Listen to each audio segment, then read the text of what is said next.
all, happy September 2. Yes, and time check 5:45 in the morning, and it's so peaceful, full of love, and it's so quiet. Yes, because ang aking anak ay tulog pa. Kaya peaceful tayo for today's video. And eto na nga, kahit umulan man, bumagyo, at kahit anong mangyari sa mundo, walang makakapigil sa akin na maghayag ng kabutihan at pagmamahal ng Diyos sa ating lahat. Because it's September! Yeah, it's September. Alam ko, Burr months na excited na ang lahat sa inyong mga hinihintay sa buhay. At ganun din ako, excited na rin ako. Pero syempre, hindi natin papalagpasin ang September 2 and maisha-share ako sa inyo. Ngayon, choose the word, not the world. Magkaibang spelling yan. Obviously, yung isa may L, yung isa wala. Choose the word, not the world. And ngayon, nakikita natin, araw-araw sa harapan natin, meron tayong pagpipilian.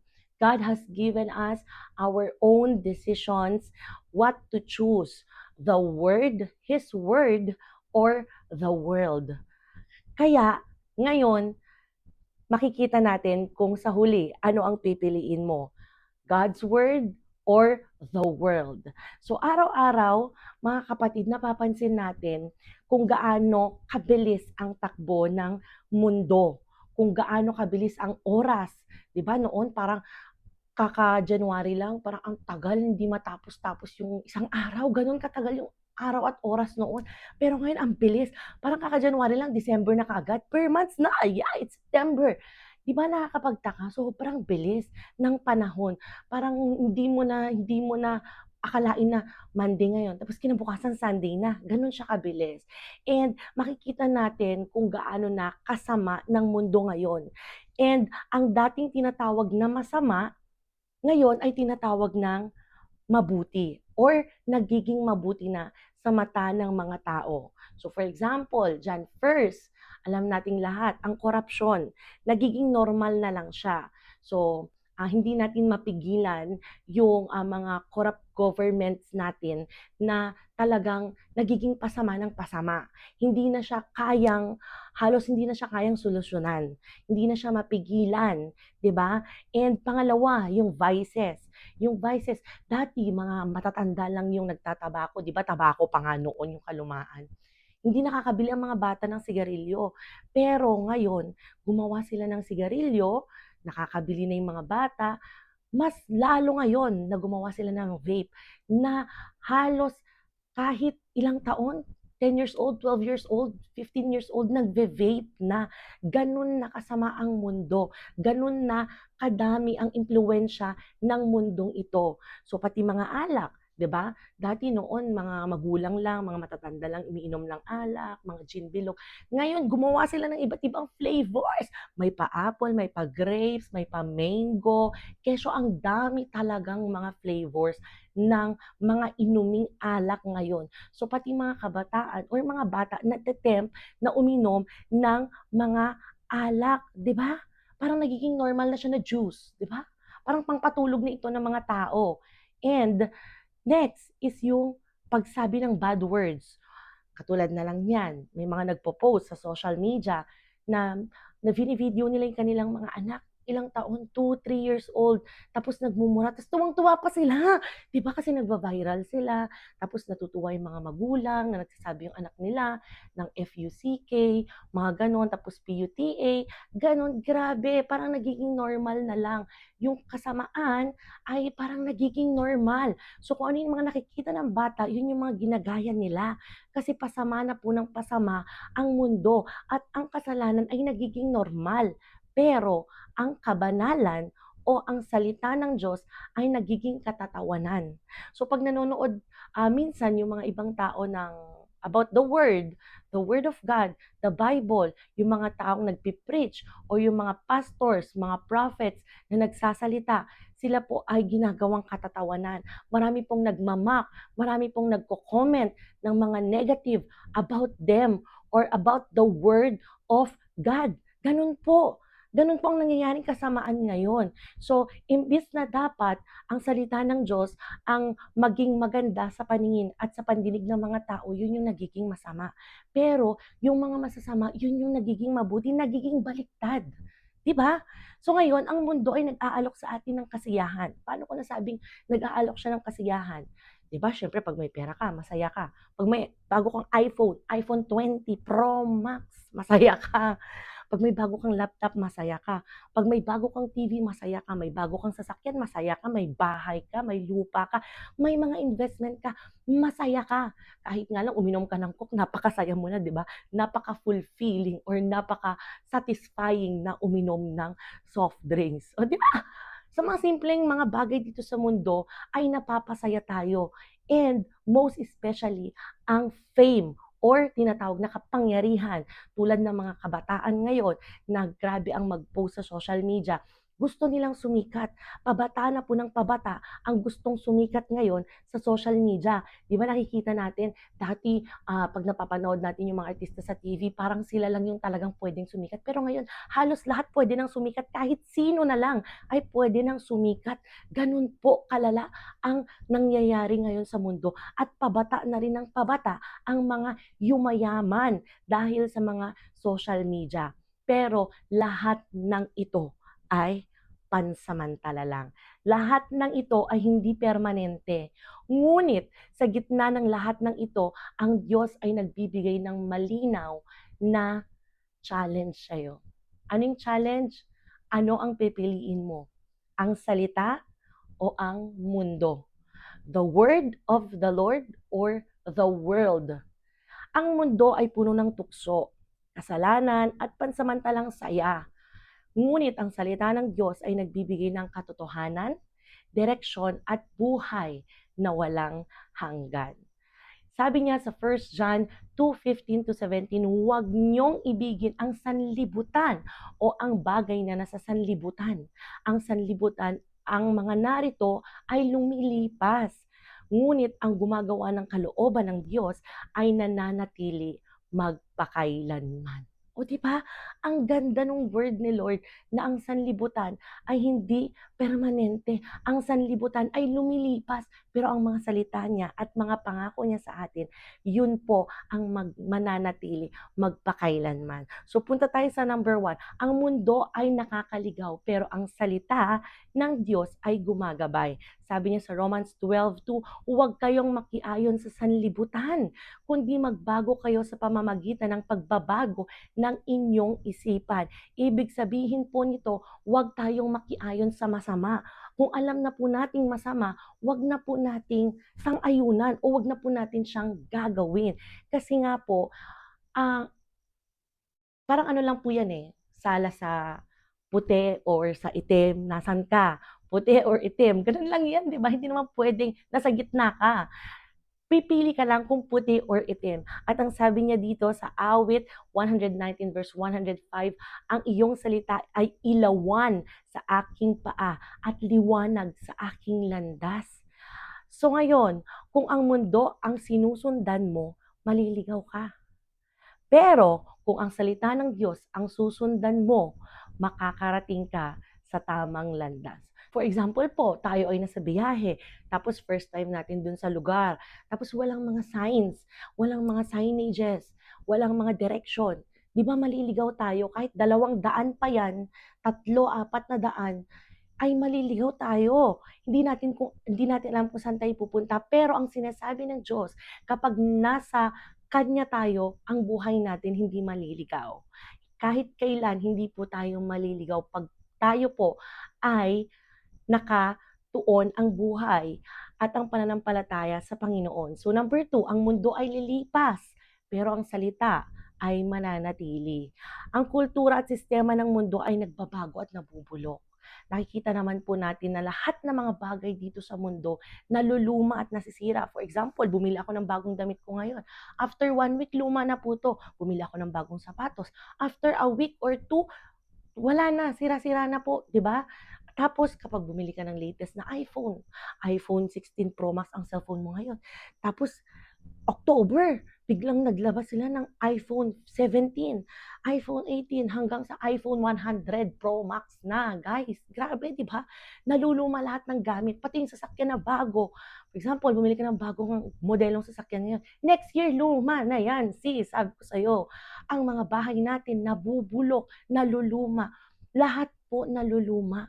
Wala pong permanente dito sa mundong ito. Kahit po yung sistema natin, yung government, yung law, lahat po yan nagbabago. Sabi niya nga sa Isaiah 48, ang damo ay natutuyo. Tama ba? Eh, magulat ka na lang kung yung damo hindi natuyo, di ba? At yung mga halaman hindi nabulok, hindi nalanta. Magtaka ka na lang, di ba? Ang mga bulaklak ay nalalanta. Biblikal. Ngunit ang salita ng Diyos ay mananatili magpakailanman. Di ba? Hindi natin kayang palitan yung mga salita ng Diyos. Hindi natin kayang palitan ang Bible. Hindi natin siya pwedeng i-rewrite o i-revise dahil yan po ay salita na ng Panginoon. Permanente na po yan. Wala pong kahit sino mang makakapagbali or makakapagpabago ng mga salita at mga pangako ng Diyos sa ating buhay. Sabi niya sa Matthew 24:35, ang langit at lupa ay lilipas. Datapwat ang aking mga salita ay hindi lilipas. Ngayon, huwag mong ipundar ang buhay mo sa lumilipas. Gusto mo ba na itong buhay na to, itong mga natitira nating araw dito sa mundong ito ay igugugol mo na lang para maghanap ng pera? Para sa mga pangarap mo? Gusto mo na lang ba na habang may mga natitira ka pang panahon dito ay magpakasaya ka na lang, uminom, mag-party, 'di ba? Mag-party people, ganon. Tapos away, makigulo. Gusto po ba natin yon? Ang buhay po natin ay hindi permanente. Ang mga gamit po na pinupundar natin hindi permanente. Tulad nga po ng ating mga bahay, mga sasakyan, mga alahas, mga pera, kahit ano pa yan, pag namatay po tayo, ay hindi po natin yan madadala sa ating hukay. Hindi po natin yan madadala kung saan tayo pupunta. 'Di ba? Kahit man sa langit tayo pumunta o sa impyerno tayo pumunta, hindi po natin madadala lahat ng kayamanan na pinaghirapan natin sa buhay natin dito sa mundo. At yung mga kayamanan na yan, pag nawala ang buhay na to at buhay natin, hindi po natin yan mapapakinabangan. Iba na ang makikinabang dyan. 'Di ba?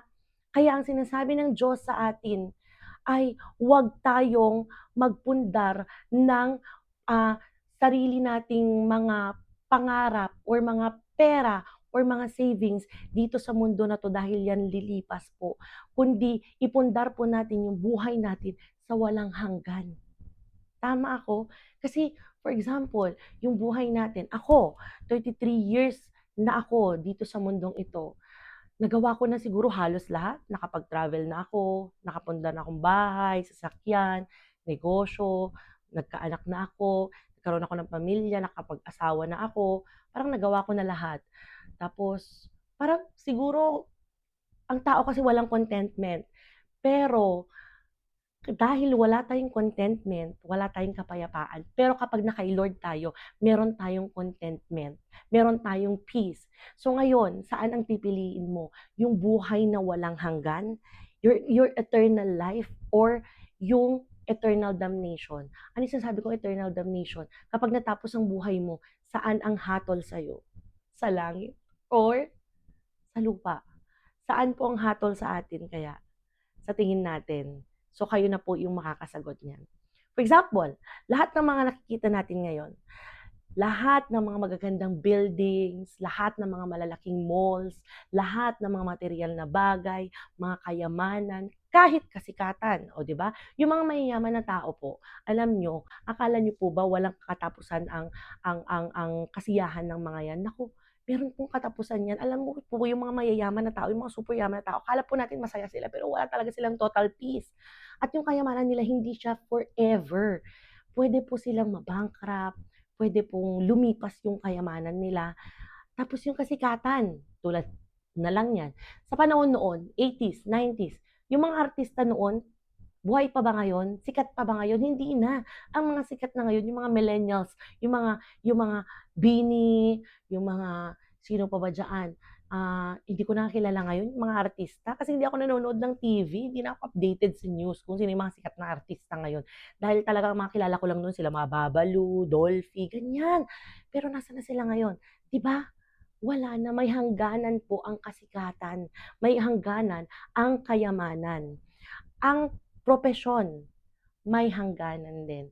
'Pag namatay po tayo, hindi natin madadala yung ating propesyon kung saan tayo pupunta. Yung pinagmamayabang mong ikaw ay attorney, ikaw ay doktor, ikaw ay engineer, ikaw ang pinakasikat sa inyong office. Yung propesyon mo, isa sa pinakamataas na propesyon sa mundo. Hindi mo po yan madadala kahit ikaw po ay mawala ngayon. So ngayon, ano ang sinasabi ko?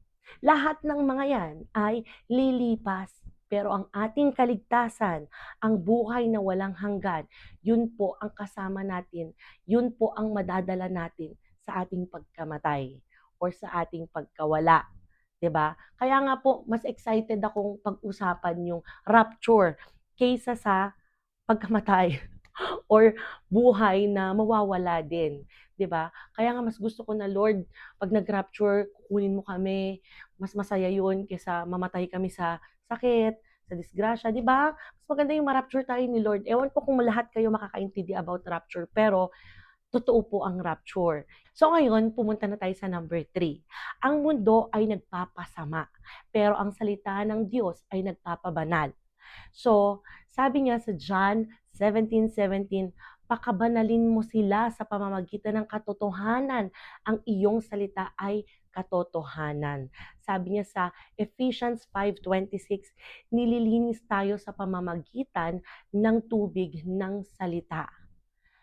Kung papatulan po natin ang mundo, madudungisan tayo. Pero kung pipiliin po natin ang salita ng Diyos, lilinisin tayo ng Diyos. Paano ko po siya masasabi? Kasi po, kapag sa salita ng Diyos, malalaman natin yung mga masama, yung mga hindi pwedeng gawin. 'Di ba? Pero kapag dito sa mundo, akala nating lahat, tama lahat ng ginagawa natin. Akala natin, okay lang gawin lahat dito sa mundo. Okay lang mag-vices, okay lang mang-away ng tao, okay lang yung mga hiwalay, okay lang yung may mga kabit, okay lang yung tawag dito, maging korap, okay lang yung magnakaw, okay lang yung magkrimen, okay lang. Parang akala natin okay lang. Pati sa mga mata ng bata nagiging normal na, 'di ba napanood niyo po yung nag-trending na bata saang lugar ba yun na pinatay niya yung isang kabataan. 14 years old lang siya. Pero 36 stabs, nasaksak ang ginawa niya dun sa bata para lang nakawin yung laptop. Grabe, 'di ba? Pabata na po ng pabata ang mga kriminal sa mundo. Dahil akala nila normal na lang yung nakikita nila sa mga news, sa mga social media. Akala nila okay lang na gawin yun. Kasi hindi naman sila makukulong. Pag underage ka dito sa mundo, hindi ka makukulong. 'Di ba? Kukunin ka lang ng DSWD or whatsoever, parang ganyan. So, ngayon, ano ang mas gusto natin? Ang mundo na tayo ay sumasama or ang salita ng Diyos na tayo ay nagiging mabuti at nagkakaroon ng direksyon, 'di ba? Yung mga kabataan ngayon, grabe, pati mga magulang nila hindi na nila nirerespeto, sinisigawan nila, winawalang hiya nila, ang mga matatanda inaapi nila, binabato, sinasaktan, 'di ba? Makikita natin grabe na ang kasamaan dito sa mundo na 'to. Ang gobyerno natin, palala ng palala ang korapsyon. Ang mga krimen, padami ng padami. Bakit? Dahil ang tao po ay wala ng takot sa Diyos. Hindi na po nila alam ang salita ng Diyos. Pero, alam niyo po ba na ang salita ng Diyos ay para lang ding batas? Parang dito po sa ating mundo, di ba ang sinasabi natin sa batas, ignorance of the law excuses no one. O hindi kawalan ng kaalaman sa batas ang rason para idepensya mo sa paglabag nito. Yun po yung pinapaniwalaan natin, di ba? Ignorance of the law excuses no one. So ngayon, hindi rin po pwedeng mag-ignorante tayo sa salita ng Diyos kasi binigay na nga po sa atin ng Diyos yung salita niya, yung Bible. Alam ko po halos lahat sa atin may Bible sa loob ng bahay. Ang gagawin lang po natin buksan at basahin, 'di ba? Para alam niyo po ang Bible, para po yung movie. Ang pagkakaiba lang po, binabasa mo siya. Eh, ang Netflix or ang mga movies ngayon, pinapanood mo. Isa sobrang katamaran mo magbasa, hindi mo na ino-open yung Bible. 'Di ba? Ganun po, may mga Bibles tayo sa ating mga bahay pero hindi natin siya ino-open. Bakit? Tinatamad tayo sa mabuti, pero nagiging masaya tayo sa masama. Gets? Kaya ngayon, wag po tayong maging ignorante sa salita ng Diyos. Dahil po, ang salita ng Diyos nasa internet na rin, nasa social media na rin.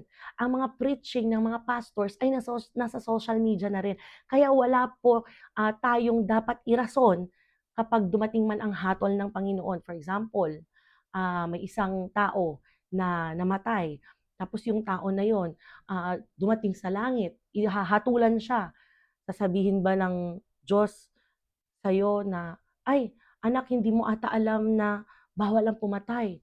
O puwede mo bang sabihin kay Lord na, "Ay, Lord, hindi ko naman alam na bawal palang pumatay, hindi ko naman alam na bawal magnakaw, hindi ko siya nabasa sa Bible." Sasabihin ba sa'yo ng Diyos na, "O sige, anak, hindi mo pala alam, hindi mo pala nabasa, sige pasok ka na sa langit." Gano'n ba? Gano'n ba 'yun? 'Di ba siyempre hindi. Kung ano ang ginawa natin sa lupa, 'yun ang hahatol sa atin sa langit.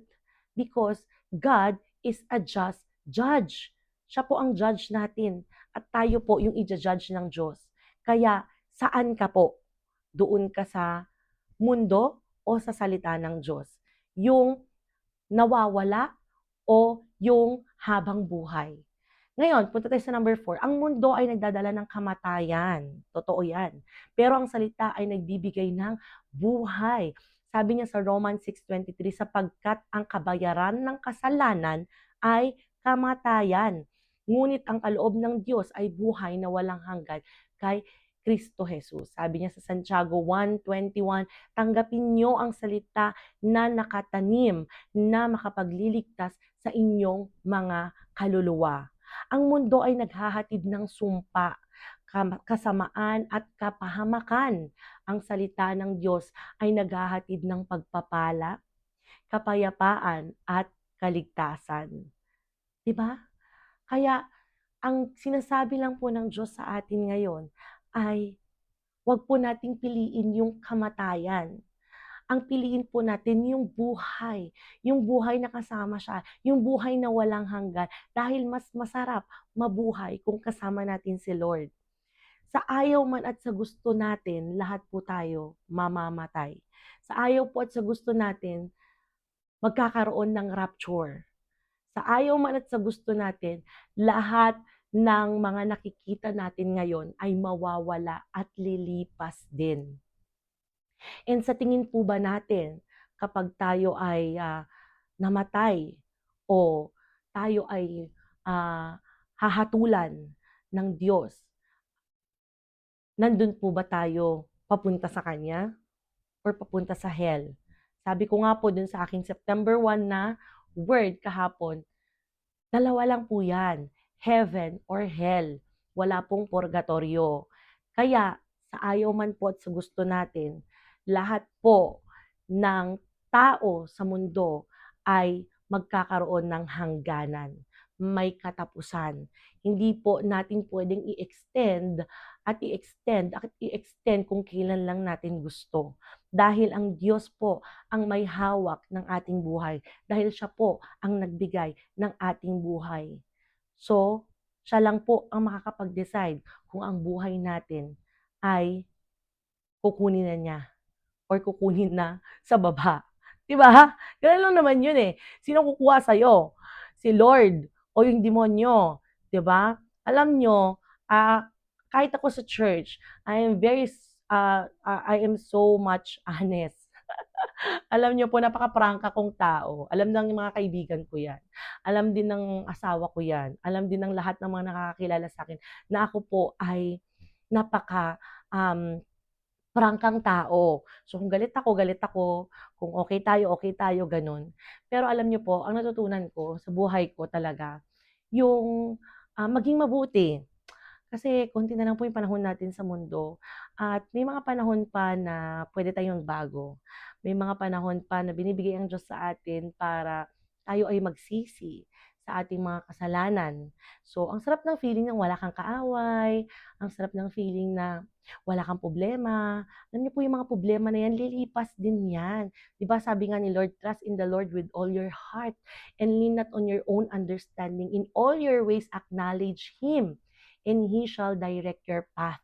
Si Lord ang bahala, 'di ba? Sa ating future. Kaya alam niyo po, ang conclusion ko ngayon, para matapos na ito, sa huling mga araw na ito, hindi na pwedeng maligaw o mag-compromise sa mundo. Kailangan nating pumili at isa lang po ang kailangan nating piliin. The word of the Lord or the world. Sa salita o sa mundo. Ang mundo ay pansamantala. Pero ang salita ay walang hanggan. Ang mundo ay nagdadala ng kamatayan, pero ang salita ay nagdadala ng buhay. Sabi nga ni Lord sa Deuteronomy 30:19-20, ngayon ay tinatawag ko ang langit at lupa at maging mga saksi laban sa inyo. Inilalagay ko sa harapan niyo ang buhay o kamatayan, ang pagpapala o sumpa. Kaya't piliin niyo ang buhay upang kayo at ang inyong mga anak ay mabuhay. Ibigin niyo ang Panginoon na inyong Diyos, sundin siya at manatiling tapat sa Kanya. Siya lamang ang nagbibigay ng buhay. At dahil dito ay mabubuhay kayo ng matagal sa lupaing ipinangako ko sa inyong mga ninuno, kina Abraham, Isaac, at Jacob. O di ba? Ang Diyos, binigyan niya tayo ng choice. So we have our own free will and our own choice to choose kung ano po yung pipiliin natin. Ang galing nga ni Lord, di ba? Binigyan niya tayo ng free will to choose. Pero, ang sinasabi ni Lord dito sa Deuteronomy, direksyon. Binibigay niya yung sagot. Binibigyan niya tayo ng direksyon para hindi tayo maligaw. Sabi niya, choose life. Diba? Binigyan ka ng Lord ng freedom na mamili, pero binibigyan niya tayo ng direksyon para piliin yung tama, hindi yung mali.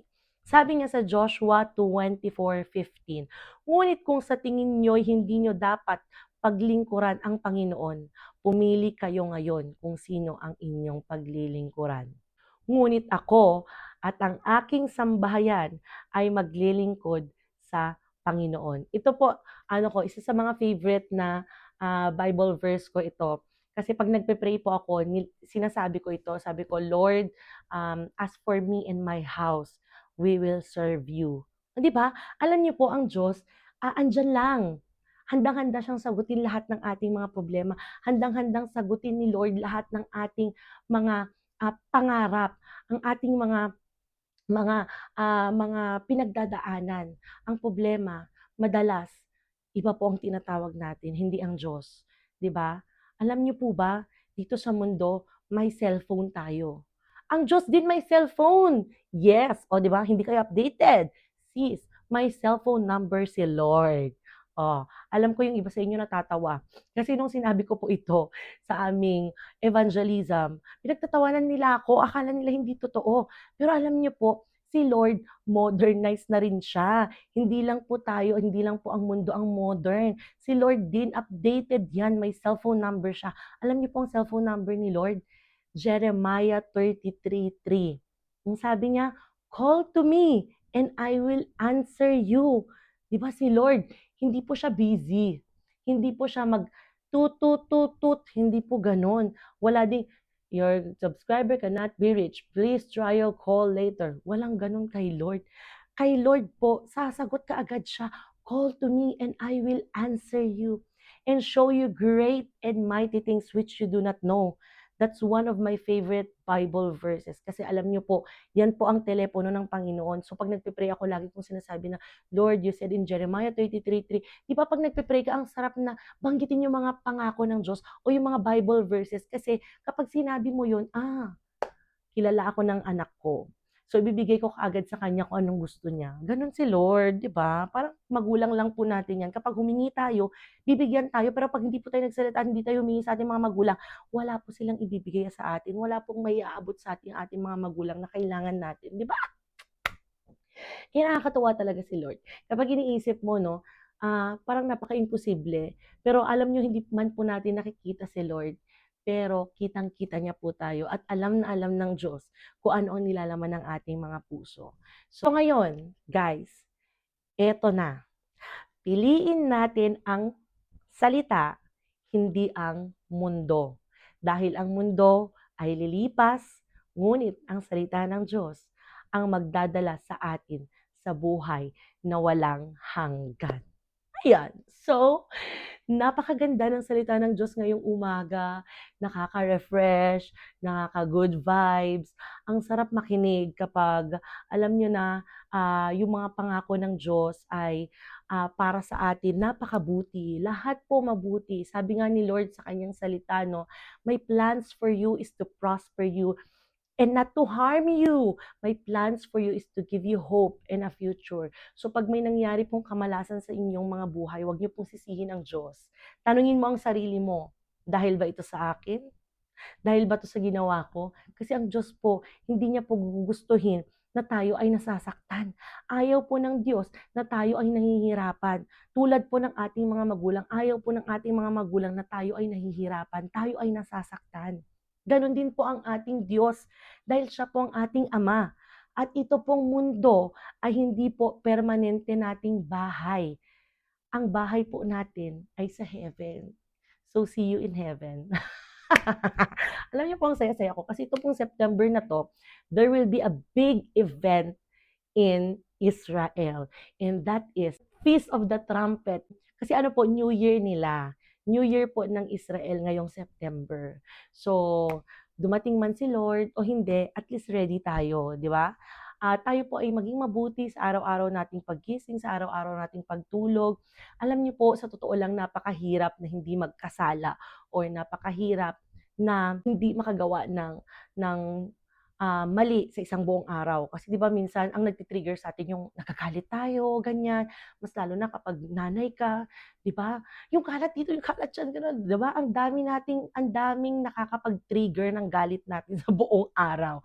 Pero hindi po natin sinasabi na huwag tayo magkasala kasi we are still in the flesh. Nandito pa rin po tayo sa lupa. Nagkakasala pa rin po tayo. Even the pastors, the prophets, the Christians, nagkakasala pa rin po sila.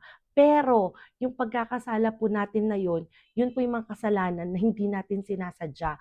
Kasi kapag sinadya mo na yung kasalanan na, ay, Lord, wait lang ha, sasaktan ko lang yung kapwa ko, tapos magsusorry ako si mamaya. Ganon. Ganun ba sis? Walang ganon. So pag tayo po ay nagkasala ng buong araw na hindi natin napapansin, meron pong binigay ang Diyos na pagkakataon para bago tayo matulog ay magdasal tayo. Mag-sorry tayo kay Lord. Lord, sorry po sa lahat ng nagawa kong kasalanan. Kung may nasaktan man ako, Lord, sorry talaga. Di ba? Alam niyo ang Diyos, nakikinig lang yan sa atin. Tinitingnan niya lang po kung anong ginagawa natin. Di ba?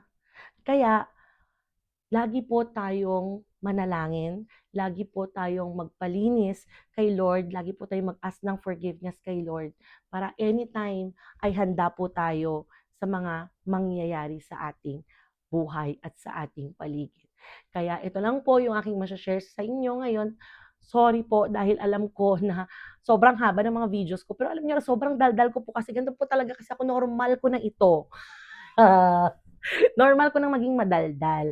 Normal ko na po yan. Kaya pagpasensyahan nyo na lang po kung ang mga videos ko na sa mga susunod na araw ay pahaba ng pahaba. Next time, 3 hours na tayo magchichismisan.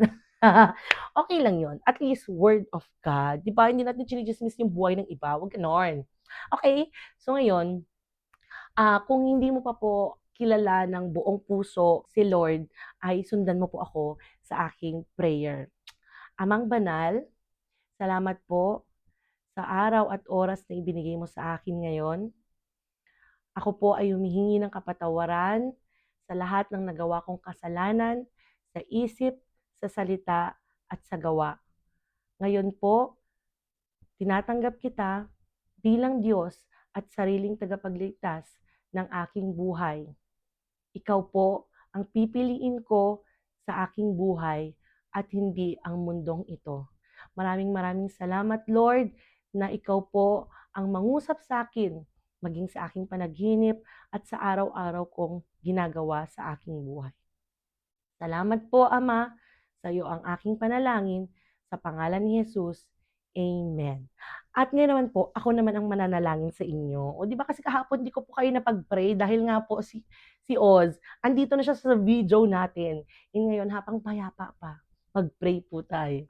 Okay, let's pray. Father God in heaven, thank you so much for this wonderful opportunity that you have given to me right now to share your good news, to share your love to them, and to share the peace that comes from you. Oh Lord, maraming salamat na sa lahat ng mga nanonood. I pray for their healing in the name of Jesus Christ. I pray, Lord God, that you continue to guide them, to guard them, and protect them. Anuman po ang kanilang panalangin sa puso sa oras na to, ikaw lang po ang nakakaalam.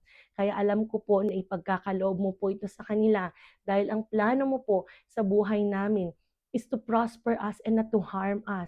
At Lord, sabi mo, Panginoon, that as we call unto you, you are here to answer us. Kaya Lord, salamat po sa kagalingan, sa kapayapaan, sa kaligtasan ng bawat isang nanood sa oras na to. Dalangin ko na ang mga salita mo ay siya pong maitanim sa kanilang puso, sa kanilang isip, at magbukas, Panginoon, ang mga pagpapala sa buhay nila. At maramdaman po nila ang inyong pag-ibig, ang inyong pagmamahal sa kanilang mga buhay. Maraming maraming salamat, Lord, for everything. Truly, without you and apart from you in our lives, we can do nothing and we are nothing. Wala po lahat ng mga pagpapalang ito, lahat ng mga grasyang ito, pati ang buhay at hiningang ito kung wala ka, Panginoon, sa aming buhay. Maraming maraming salamat po at sa iyo ang aming mga panalangin sa pangalan ni Jesus na aming Panginoon. Amen. Happy September 2. It's my husband's birthday. O, di ba? I-greet niyo po yung asawa ko ngayon. I-comment niyo po dyan sa aking comment section, Happy Birthday, Robin. O, kasi birthday niya po, it's his 33rd birthday. O, ay, 33 na ako, 33 na siya. Yung anak namin sa susunod na week, 3 na din, o di ba tatlo? 3, 3, 3, 3, 3. O, 5 3 na kami. Para-parehas kaming 3. O, di ba? Ang galing namin buong pamilyang saya. Kaya, i-comment niyo po sa aking video. Kung natapos nyo tong video na to, i-greet nyo na yung asawa ko dyan sa comment section. Okay? Thank you so much, everyone. Jesus loves you all and God bless you all. Sharing God's love. I love you with the love of the Lord. Bye!